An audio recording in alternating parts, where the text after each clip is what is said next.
আপনারা যখন কিমো studio apps দিয়ে ভিডিও রেকর্ডিং করেন, তো এখানে দেখতে পাচ্ছেন এই যে স্ক্রিনে কিমো শুট অন আইফোন, এই আইকনটা বা ওয়াটারমার্কটা আপনারা কিভাবে রিমুভ করবেন।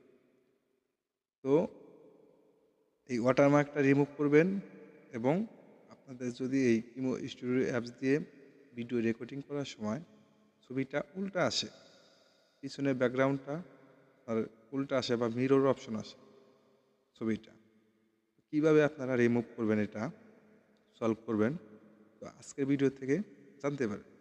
অবশ্যই আমাদের চ্যানেলে নতুন দর্শক হলে চ্যানেলটা সাবস্ক্রাইব করে রাখবেন, ফেসবুক থেকে যারা দেখছেন পেজটা ফলো করে রাখবেন, ভিডিওটি শেয়ার করবেন অপরকে দেখার জন্য। তো চলুন আজকের ভিডিও থেকে আমরা এই দুইটা সেটিংস জেনে আসি। তো আমি চলে আসলাম আমার কম্পিউটার স্ক্রিনে। স্ক্রিনে আসার পরে এই ওয়াটারমার্কটা রিমুভ করতে হলে আমাকে আসতে হবে এই যে স্ক্রিন ওয়াটারমার্কস টেমপ্লেট। তো এখানে ট্যাপ করবেন, এখানে ট্যাপ করে এই যে অলে ট্যাপ করবেন, অলে ট্যাপ করলে এখানে সব ধরনের টেমপ্লেট এসে পড়বে। তো এখান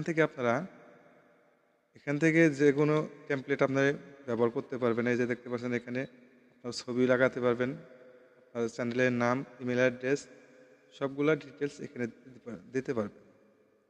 তো আমি এগুলা কোনো কিছু দেবো না।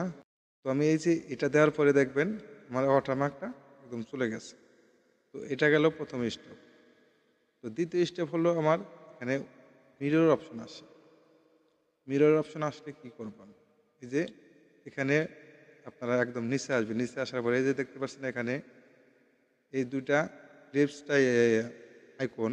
তো এখানে যদি আপনি ট্যাপ করেন, এখানে দেখতে পাচ্ছেন আমার ক্যামেরাটা একদিক এদিকে আসে এদিকে যায়। তো অবশ্যই আপনারা এদিকে রাখবেন, আপনাদের ক্যামেরা আপনাদের রেকর্ডিংয়ের সময় বাম পাশে রাখবেন। তো এই দিকে রাখলে আমার পিছনের ব্যাকগ্রাউন্ডটা ঠিক থাকবে এবং পিছনের ব্যাকগ্রাউন্ডে কোনো লেখা থাকলে মিরর আসবে না, উল্টা আসবে না। আজকের ভিডিও থেকে যদি একটু হেল্পফুল হয় আপনাদের, অবশ্যই চ্যানেলটি সাবস্ক্রাইব করে রাখবেন, ভিডিওটি শেয়ার করবেন অপরকে দেখার জন্য। দেখা হবে পরবর্তী যে কোনো ভিডিওতে। আল্লাহ হাফেজ।